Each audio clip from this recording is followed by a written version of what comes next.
Hi everyone. Today on the show we have special guest Frank Buontempo. Frank is the co-founder of Roma Foods, Australia's largest manufacturer of gluten-free food products, including brands such as Orgran and BuonTempo.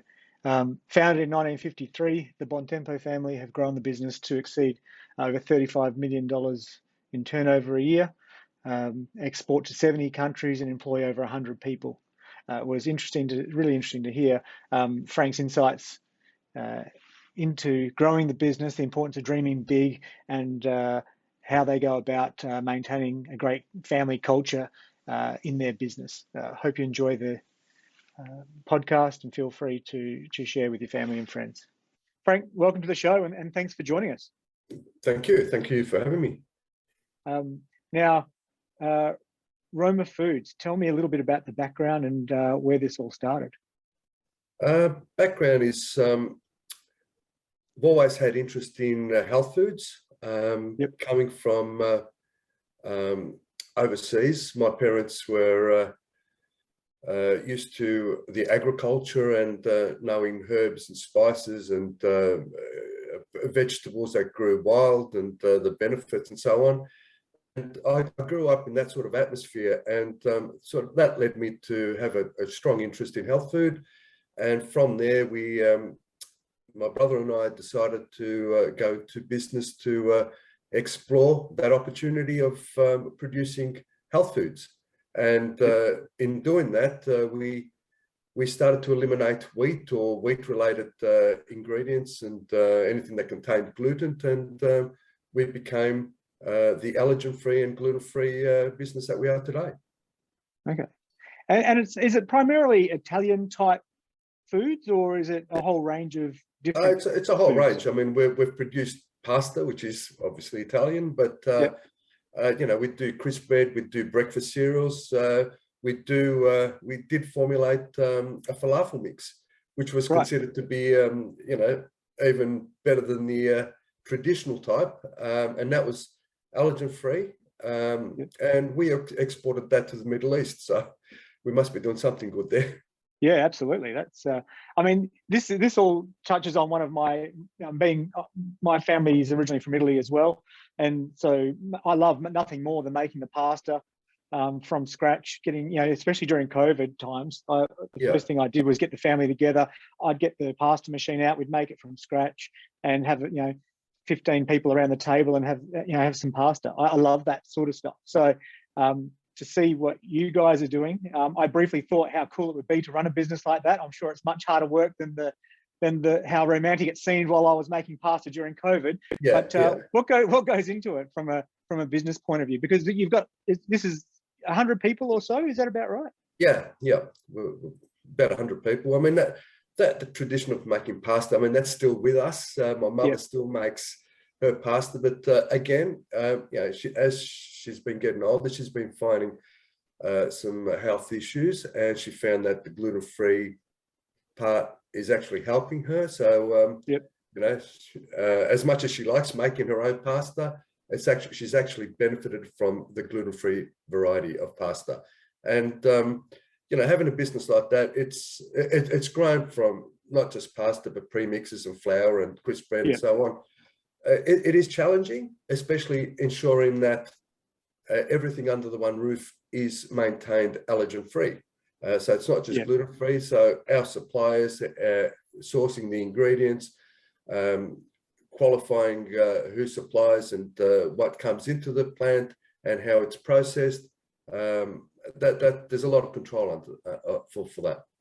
Yeah. Are you noticing anything in terms of global events coming from sort of what's going on in Europe with Ukraine, Russia, and the issues with food and supply chains? Are you seeing anything coming through in terms of pricing or the flow-on effects of that, or is it everything that's sourced here? I think there's an on-flow effect for any disturbance in economies. So yes, there's always going to be that. So whether it's petrol creating that, or whether it's a war, or whether it's instability of that COVID has created. So yeah, there's factors in that will affect any business pretty much. Yeah. And you're always going to go into business? Was that, from a background point of view, was that into the health food that you found an interest in that? Was business always on the cards? I think so. Look, I've had leaving school, I did work in a number of different sectors. Everything from selling insurance to shoe shops to groceries to liquor store. But I've also worked in factory situations, whether it was spray painting or blow molding, with a lot of other immigrants, and that gave me a background to understanding people, to understanding the sacrifices people make in wanting to bring a dollar home for their family, and that's given me a good backing to moving into my own business. And having my own business was something that I aspired to, because it gave me the opportunity to create. I've got a creative side, and develop and produce the health foods and foods that I believed in. Yeah. And when you started the business, because you and your brother founded the business, right? Correct, yeah.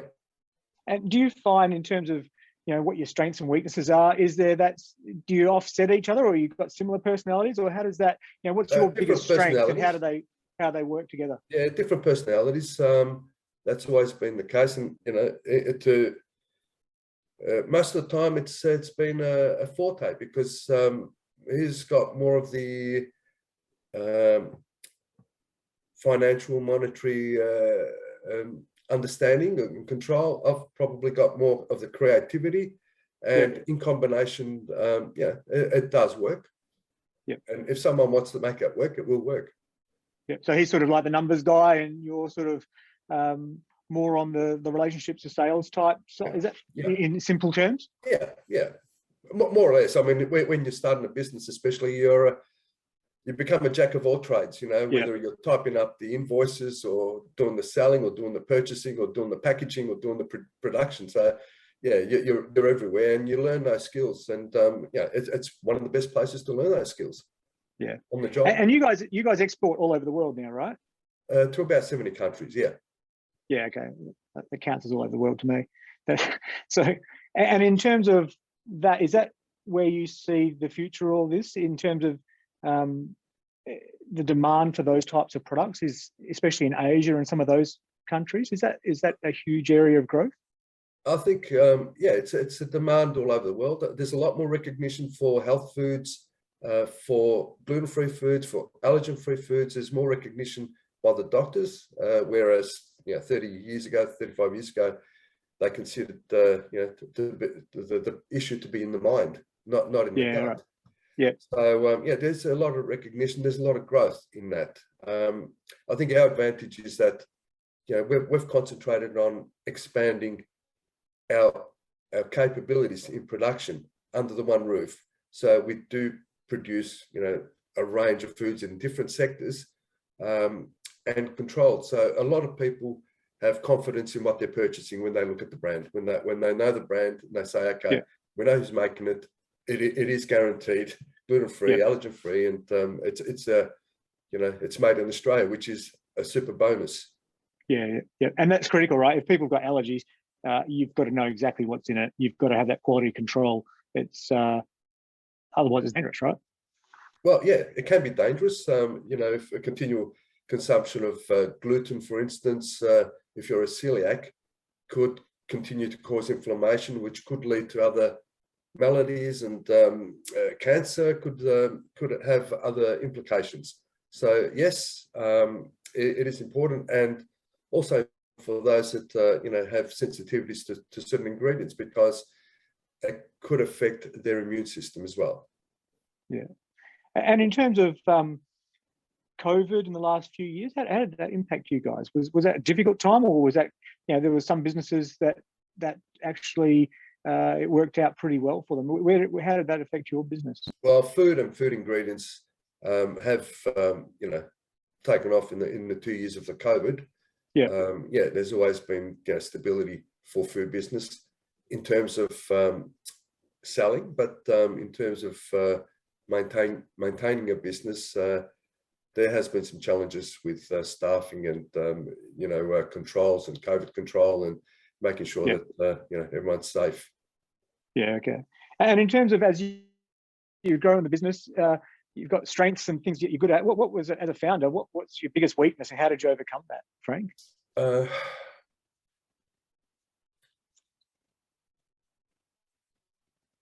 Probably sometimes not doubting some decisions, but you get reassurances from family, staff, and others in the industry. Yep. And there's certain decisions that you make that you sort of 50-50, and things in terms of how much investment do you put into a market. And some markets we found there's a lot of red tape and competition which is controlled, and it becomes difficult, and you could probably have made better decisions, but it's when you're dealing on a large scale like global, you can't win them all, I guess. Yeah. No, it's about half of it's about risk mitigation along the way, and correct, and being proactive with your decision making. Right, it doesn't mean you're going to get it right every time, but you've got to make a decision and go with it, and correct, and cut your losses sometimes and move on. Yeah. What has been the best decision you've made in business, would you say? What was the most important decision you've made along the way? I think continuing to invest in production capabilities and diversify as such to become one of the world's largest specialized food producer. So I don't believe there is another one of our capacity that has the multiple production capabilities that we have. And that is a plus for consumers, knowing, again, the brand. And again, the brand is also something that I'm quite proud of, incorporating the Leonardo da Vinci Vitruvian Man in the logo that represents balance and health and so on. And that was a big plus, I think. As a kid, I used to go and brush my teeth, and my dad used to have an aftershave. I think it used to be called Dimension Warmer, and he used to have the Vitruvian Man on it. I'd be there brushing my teeth and say, "Gee, that's a powerful logo." And fortunately, we've been able to integrate that into ours 35 years ago, and it became Orgran. Yeah, okay. I like that. That's and it's a great picture. It's awesome. And in terms of the difficulties of business and the ebbs and flows, what's been the biggest challenge you've sort of faced along the way? Biggest challenges is sometimes having new people in command that perhaps have a different view, different style, and allowing that to happen. And you do need to allow it to happen, to have someone in command, but it upsets the apple cart or changes the culture of the business. That can sometimes be challenging. It has been challenging. You're talking about critical hires that you make as the business gets bigger to bring in the next people to manage whatever aspect of the business needs to be managed, and they're good at what they do, but that might be a little bit different. You've got to integrate that into your people, your place, and like you say, you've got to let that take its course, because there's no point employing someone who's great at what they do and then telling them how to do it or get in the way of it. You've got to let them find their feet and grow within the business. Correct. And that's high risk for the business, because I believe in culture. I believe in taking people on board for the journey. And that means everyone in the office, anyone on the machine packaging the product. It doesn't matter who it is, but if you're in the business, you should be part of that journey. It should be part of that enthusiasm. And I always believe that it's like baking bread. You add your yeast at the beginning. Culture is like baking bread. You add your yeast at the beginning. You can't add yeast once you've baked the bread. Yeah. And that culture side of things, that's critically important to you, I assume? Very important. Very important. As I said, my background was, was quite diverse in the jobs I've had, and working at base level in a factory with immigrants, understanding that, the sacrifices they make. And I respect anyone that works for me or comes to work in the business.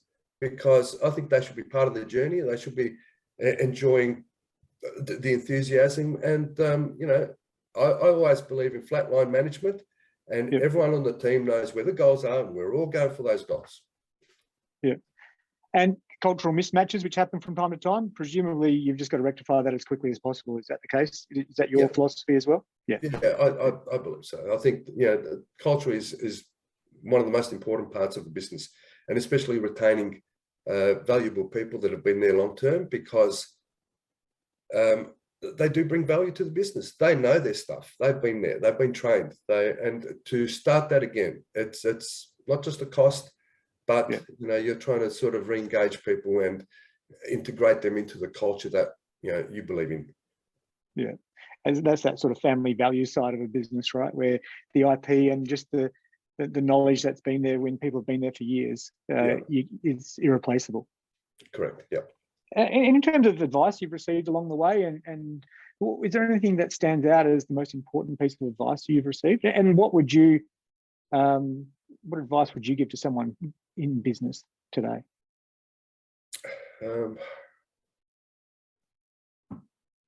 The advice I've had along the way is, you know, do what you do best, and you know, it's passion that people follow. And I've always been passionate about what I do, and you know, if you can continue to do that, other people will engage. You know, and they see your passion, and they see it's legitimate, and yeah, they'll be about what to do and be part of that journey. You know, I always believe that a dream without commitment is just an illusion, and you need that passion to drive forward and make your dreams a reality. Yeah, and in terms of a young person starting out, what would you say to them about going to business? Look, I think you need to follow your dream. If you aspire to something or believe in something, do it. Yeah, everything has to be calculated. You can't just you know, throw money here and there or whatever. But do it with a passion, and always think big. It doesn't mean that if you have to reach that goal tomorrow, but think big, because that will create the roadway to that bigger picture. Because if you think small steps, well, that's what you're going to achieve. You've got to think big, and that will create the roadway for you. That's a really important point, because people really can. It's easy to say think big, but people really limit themselves with their thinking a lot of the times without even realizing it. Yeah. You know, and you see it in all aspects of life, not just business. Because unless you do think big, like you say, you're not going to get there. No, exactly. I always think back to when I was a kid. I remember we lived in regional WA, and I always remember sort of like sitting around the dinner table when we were really young, and the conversation come about, oh, what if we won lotto? What would we do? And I remember Mum and Dad talking, and everyone sort of saying, oh, well, you'd have to do this. And then, you know, back then, I don't know what you're talking, like $3 million or something like that. We'd give so much to this person, give that much, and then we'd do this, and or you'd have to buy that, and before you know, that's, oh, hang on, but that's not enough, because we'd have to give so and so some money as well. We'd have to do this, and I just remember thinking that even in like the fantasy of winning lotto, my family were thinking, you know, they had financial problems even once they won lotto in an imaginary situation. You know, there was people's limited thinking. You know, why stop it? Pretend if you're not going to win lotto, why not pretend it's 10 million that you won, and then, you know, dream big is my point. Because you could just see that even with that, where you're thinking about, oh, what if we won lotto? It'd be great. Well, all of a sudden there was all these financial problems coming up, and it's like, you know, dream bigger, think big. And it just that stood out to me as a young kid, just seeing those conversations and how limiting our thinking can be when we're dream big. It was just, that was so apparent to me that we can have our own limitations on our dreams, you know, and that's a silly little story, but it really stood out to me of the power of thinking big versus your own limiting beliefs. And it makes sense, because when you do think big and you look at the bigger picture, it's convincing yourself that you're going to get there, and it has so much. I mean, for us, it's had multiple positives in thinking big, because you know, in our early days we were told, well, you know, concentrate on the Australian market, where I didn't want to be limited to the Australian market. I wanted to go global. And funny enough, I mean, we started to get some interest from, you know, for the export markets, and we thought, oh, let's move into these. And what it's done is it hasn't put all our eggs in the one basket. And you know, if we had issues in Australia, we're still selling overseas, and vice versa. So it's actually gave us scope to, you know, think global, and don't stay in your little region.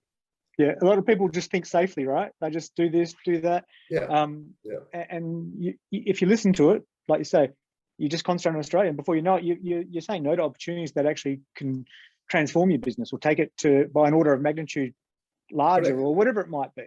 And or just diversify its income streams, like you say. When things get tough on one area, you've got diversification that you might not otherwise have had. It's so important the way you look at things and thinking big.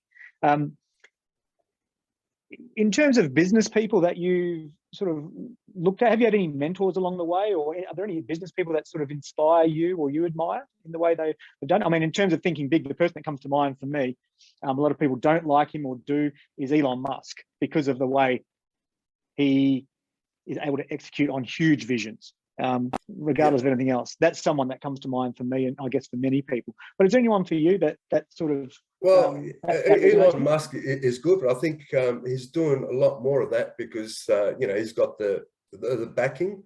One that stands out for me, and, you know, I've looked at his quotes and books and so on, is Richard Branson.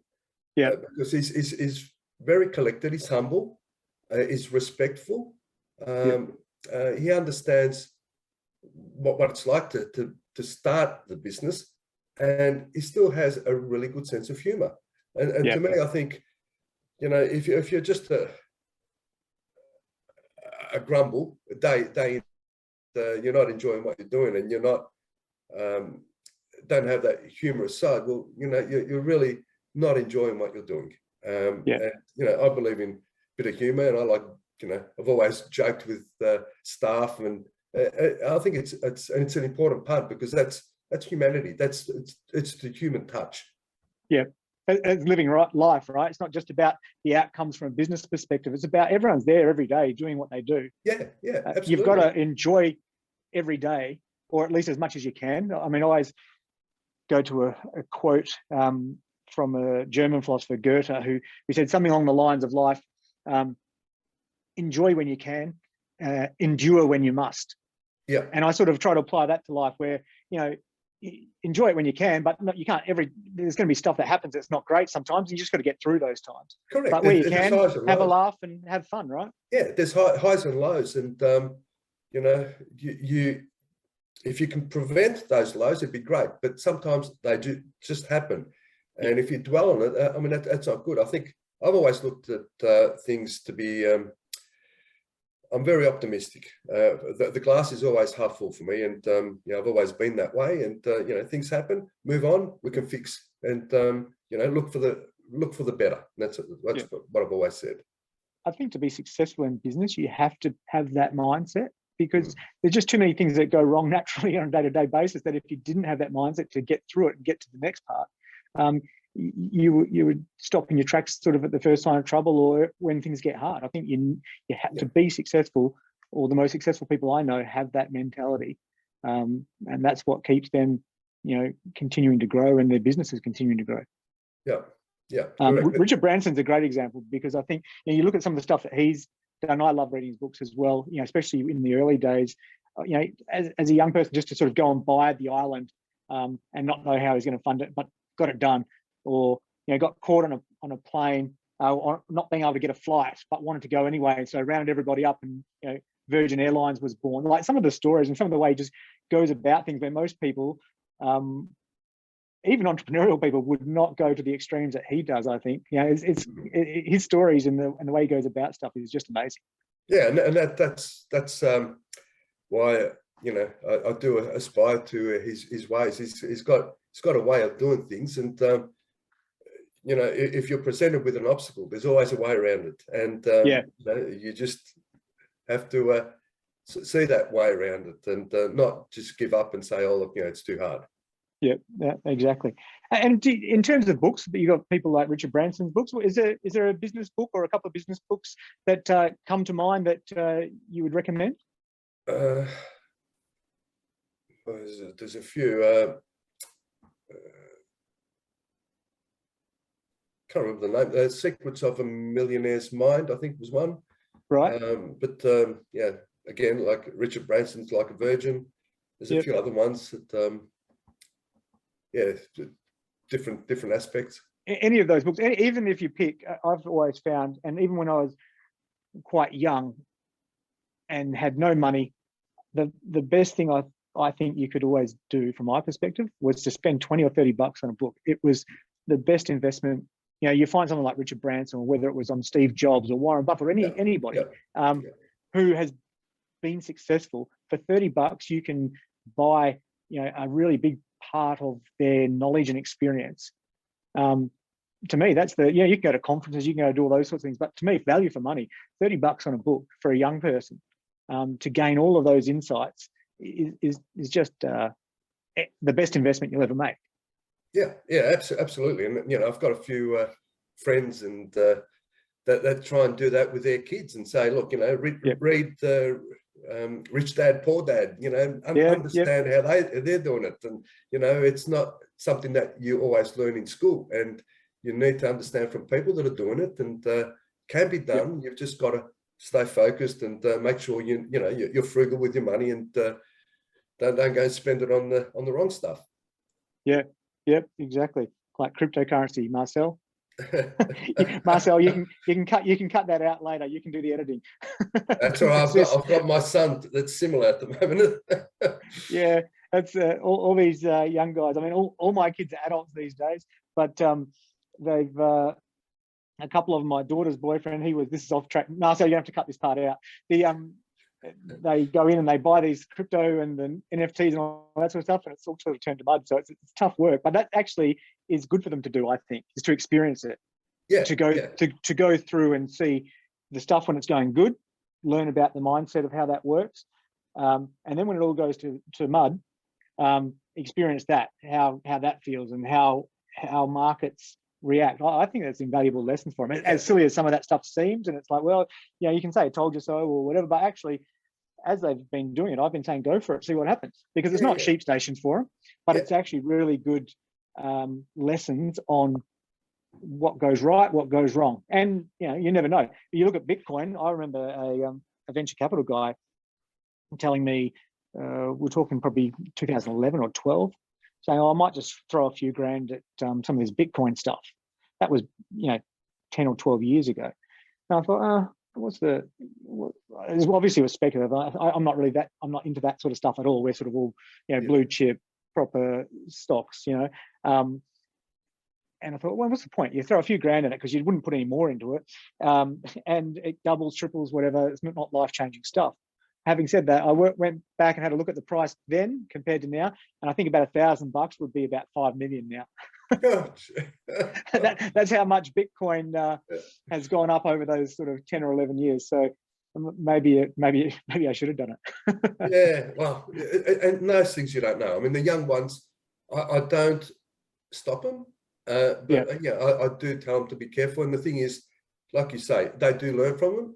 From it, and it's important, because you know, those things make you stronger, I believe, and you become more aware of everything else around you. I think it's good experience for them. And in terms of quotes and life lessons, that sort of stuff, Frank, is there any sort of quote or motto or anything that you sort of live by? Not really.